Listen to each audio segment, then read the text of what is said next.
সাহাবায়ে কিরামদেরকে রাসূল করিম সাল্লাল্লাহু আলাইহি ওয়াসাল্লাম সহবত দ্বারা ধন্য করেছেন। এমনকি তাদের ঈমান ও আমল ছিল ঈশানী। তাদের ব্যাপারে স্বয়ং রব্বুল আলামিন বলেন কোরআনে কারীম জানিয়ে দিয়েছে রাদিয়াল্লাহু আনহুম ওয়া রাদু আন। 6 নম্বর পারা 7 নম্বর পারা 6 নম্বর পৃষ্ঠার লাস্টের 2 লাইনের প্রথম নম্বর লাইনের মাঝের অংশের ভিতরে পাবেন কোরআনে কারীম এই জায়গায় জানিয়ে দিয়ে বলছেন সূরাতুল মাইদার 119 নম্বর আয়াতে কারিমা আল্লাহ পাক রব্বুল আলামিন এই জায়গার ভিতরে বলেছেন রাদিয়াল্লাহু আনহু ওয়া রাদু আন। আল্লাহ পাক রব্বুল আলামিন এই জায়গায় বলেছেন আল্লাহ তাআলা তাদের প্রতি রাজি এবং তারা আল্লাহ তাআলার প্রতি রাজি। আল্লাহ পাক রব্বুল আলামিন তাদেরকে এরকম বলে দিয়েছেন। নবী করিম সাল্লাল্লাহু আলাইহি ওয়াসাল্লাম হাদিসের মাঝে তাদের সরাসরি প্রশংসা করেছেন, এমনকি তাদেরকে এত সুসংবাদ দিয়েছেন তারা জান্নাতি। এমনকি অনেক সাহাবীদেরকে নাম ধরে ধরে প্রশংসা করেছেন।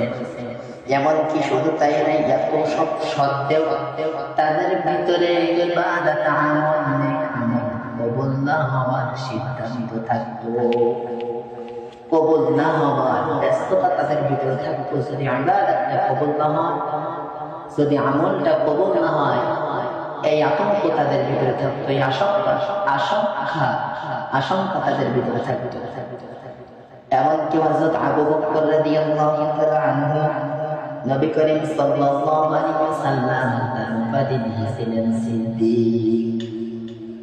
এই সাহাবী এমন একজন সাহাবী, নবী করিম সাল্লাল্লাহু আলাইহি ওয়াসাল্লাম বলেন আমি সকলের প্রতিদান দিতে পারলে, সকলের অনুগ্রহের প্রতিদান দিতে পারলে আবু বকর রাদিয়াল্লাহু তাআলা আনহুর প্রতিদান দিতে পারিনি। এমনকি আল্লাহ রাব্বুল আলামিন নবী করিম সাল্লাল্লাহু আলাইহি ওয়াসাল্লাম বললেন যে আবু বকরের প্রতিদান কাল কিয়ামতের ময়দানে স্বয়ং রব্বুল আলামিন নিজে দান করবেন। আবু বকরের প্রতিদান কাল কিয়ামতের ময়দানে রব্বুল আলামিন নিজেই দান করবেন। নবী করিম সাল্লাল্লাহু আলাইহি ওয়াসাল্লাম আরো বললেন যে আবু বকর আমার দুনিয়ার মানুষেরা তোমরা শুনে নাও, আমি আল্লাহকে যখন আমার দেহটা সৃষ্টি করলেন, আমার দেহ সৃষ্টি করার পর অবশিষ্ট মাটি যেগুলো ছিল, এই মাটি দ্বারা আবু বকর রাদিয়াল্লাহু তাআলা আনহু দেহ সৃষ্টি করেছে।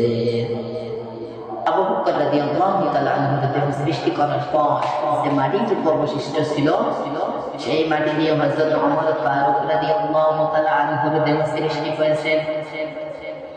হাদিসে ওমরে ফাতে তাদের কথা নবী করিম সাল্লাল্লাহু আলাইহি ওয়াসাল্লাম বলেন হাদিসে ফাতে হযরত আবু বকরের কথা অনেক শুনিয়ে ছিটিয়ে এসেছে। একবার তাবুক যুদ্ধের ঘটনা নবী করিম সাল্লাল্লাহু আলাইহি ওয়াসাল্লাম সাহাবায়ে কিরামদের মাঝে জারি করে দিলেন, আদেশ দিয়ে দিলেন, ও আমার সাহাবারা যার যা সামর্থ্য অনুযায়ী দান করো। সকলে দান করতে লাগলো, কিন্তু আবু বকর রাদিয়াল্লাহু তাআলা আনহু ফারুক রাদিয়াল্লাহু তাআলা আনহু তিনি একটু আশঙ্কিত হলেন। আবু বকর রাদিয়াল্লাহু তাআলা আনহু তখন অর্থ সম্পদ ছিল খুবই স্বল্প, কিন্তু ওমর রাদিয়াল্লাহু তাআলা আনহু একটু ভাবলেন, একটু তার মনে আনন্দ হলো, এই ভেবে যে আমি তো আবু বকর রাদিয়াল্লাহু তাআলা আনহু থেকে অনেক কিছুতেই পেরে উঠতে পারি না, কোনো কিছুতে আমি করে থেকে আগে উঠতে পারি না। আজকে একটু আবু বকরের সম্পদ কম, আমার সম্পদ বেশি, আমি আজকে উসরা বেশি দান করবো। এই চিন্তার চেতনা নিয়ে যখন বাড়ি চলে গেলেন হযরত ওমর ফারুক রাদিয়াল্লাহু তাআলা আনহু, তিনি বাড়ি নিয়ে বললেন কি, বাড়ি গিয়ে তার যা সম্পদ আছে এই সম্পদের অর্ধেক নিয়ে এসে নবী সাল্লাল্লাহু আলাইহি ওয়াসাল্লামের সামনে রেখে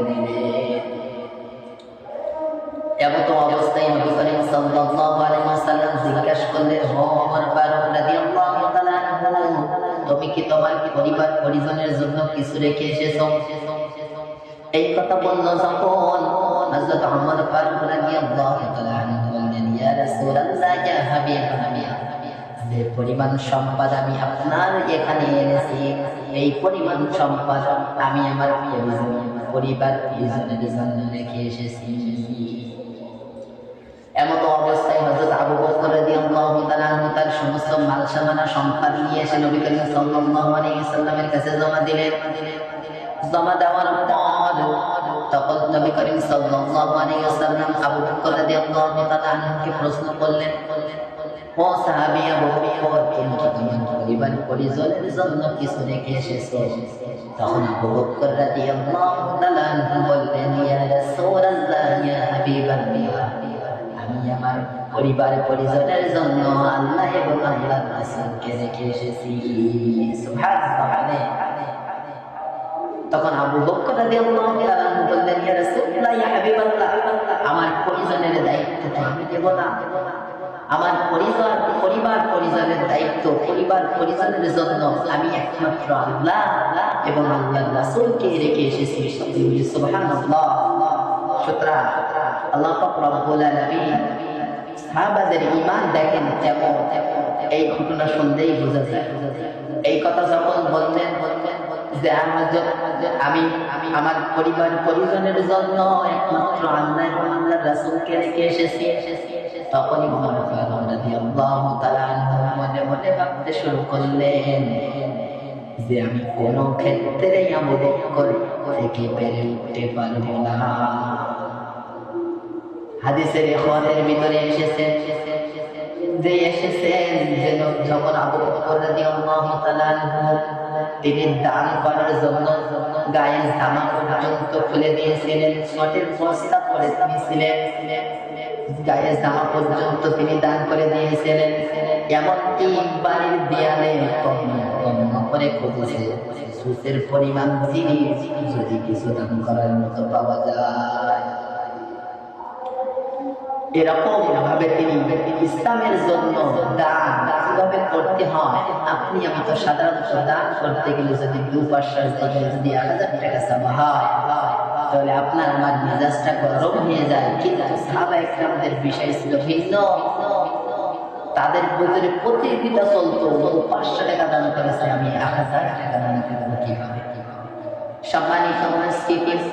সম্মানিত হাজিরিন, আমি যে কথা বলতে চাচ্ছিলাম, এমত অবস্থায় যখন সাহাবায়ে কেরামদের ভিতরে দান করার যখন আবু বকরের এই অবস্থা হয়ে গেল, আবু বকরের কথা শুনতে শুনতে এদিকে জিবরাইল আলাইহিস সালাতু ওয়াস সালাম আসমান থেকে অবতরণ হয়ে রাসূলের কাছে এসে বললেন, ইয়া রাসূলুল্লাহ, ইয়া হাবিবাল্লাহ, পক্ষ থেকে সালাম নিন। জিবরাইল আলাইহিস সালাতু ওয়াস সালাম বললেন, ইয়া রাসূলুল্লাহ, ইয়া হাবিবাল্লাহ, আল্লাহ আমাকে এই জন্য পাঠিয়েছেন যে আল্লাহর পক্ষ থেকে আপনি আবু বকরকে সালাম দিবেন। আল্লাহ জিবরাইল আলাইহিস সালাম বললেন, ইয়া রাসূলুল্লাহ, ইয়া হাবিবাল্লাহ, আল্লাহ আবু বকরের জন্য আমার পক্ষ থেকে আমাকে পাঠিয়েছেন এই জন্য যাতে আল্লাহর পক্ষ থেকে আমি আবু বকরকে সালাম দিতে পারি। এমন সময় যখন এই কথা বলতেছেন তখন নবী করিম সাল্লাল্লাহু আলাইহি ওয়াসাল্লাম জিবরাইল আমিনের দিকে তাকালেন। জিবরাইলের দিকে তাকানোর সঙ্গে সঙ্গে দেখে জিবরাইল আলাইহিস সালাতু ওয়াস সালাম সতের জামায় পড়ে আছে। এমন সময় নবী করিম সাল্লাল্লাহু আলাইহি ওয়াসাল্লাম প্রশ্ন করলেন, হে জিবরাইল, তুমি আজকে কিসের জন্য সটের বস্তা পরে এসেছো? তোমার তো কোনোদিন এইভাবে আমি আমার কাছে আসতে দেখিলাম। তখন জিবরাইল আলাইহিস সালাতু ওয়াস সালাম শুরু করল, হে আল্লাহর রাসূল, আপনি শুনে নেন, আল্লাহ পাক রব্বুল আলামিন আবু বকরের কাছে এই সটের বস্তা গায়ে দেওয়া এত বেশি পছন্দ করেছেন, এত বেশি সন্তুষ্টি হয়েছেন যে আরশ আজিমের থেকে আসমানের সকল ফেরেশতাদের কাছে রব্বুল আলামিন নির্দেশ দিয়েছে ওই সটের বস্তা গায়ে দেওয়ার জন্য। সুবহানাল্লাহ। সুতরাং আরো বলে দিয়েছেন যে এই জন্য আল্লাহ আমাকে পাঠিয়েছেন যাতে আল্লাহর পক্ষ থেকে আমি আবু বকর রাদিয়াল্লাহু তাআলা আনহু সালাম কাটাতে পারি, সালাম দিতে পারি। সুতরাং আল্লাহ পাক রব্বুল আলামিন বান্দাদেরকে আল্লাহ পাক রব্বুল আলামিন নিজে হযরত আবু বকর রাদিয়াল্লাহু তাআলা আনহুকে সালাম দিয়েছেন তাদের আল্লাহ যদি তাদেরকে সালাম দিতে পারে আল্লাহ সালাম দিয়েছেন তাদের ভিতরে যদি ইবাদত কবুলের আশঙ্কা থাকে আপনি আমি কিন্তু ওই তুলনায় অনেক নগণ্য ব্যক্তি আপনার আমি ইবাদত করি কিন্তু দোয়া করতে চাই না কথা বলেন ঠিক কিনা আল্লাহ পাক রব্বুল আলামিন আপনাকে আমাকে ইবাদত করে দোয়া কবুল করেন ইবাদত কবুল করার জন্য দোয়া করার তৌফিক দান করুন সকলে আল্লাহুম্মা